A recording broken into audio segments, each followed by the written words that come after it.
Hi Anu, I have found that the rooftop of a busy television office is a great place to get a bit of solitude and a cup of coffee.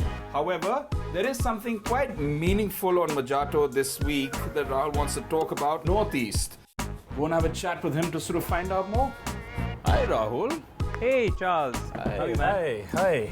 At a start of summer, huh? Yes, it is, and lovely rooftop to sort of sit on. But I'm really interested in this because I have been to the Northeast at least about 10 times by now. Wow, I've lucky. covered the music scene.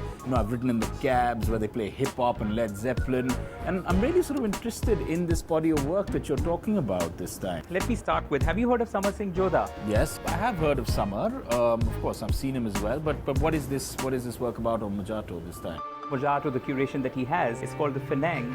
It's a portraiture project of a tribe which is about on the verge of extinction. There are less than 1,500 people left in the tribe. They live without electricity or access to flowing water. And the project and his works are metaphorically addressing this dark reality.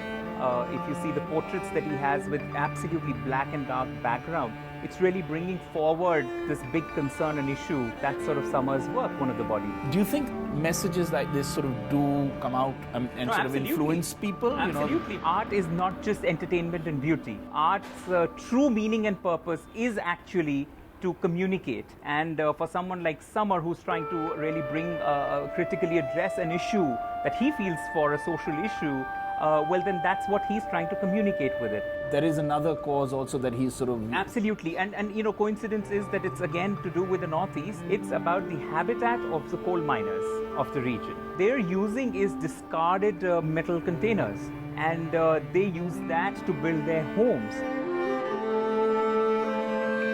Well, it looks like someone actually does a lot of walking, man, because I've seen him fairly lean, and I think a lot of this work was a lot, 100%. But I also realized at the recent art fair, you can actually go there, do loads of walking, burn a lot of calories, and actually not see any art also if you choose not to, which is what sometimes my understanding makes it a fair.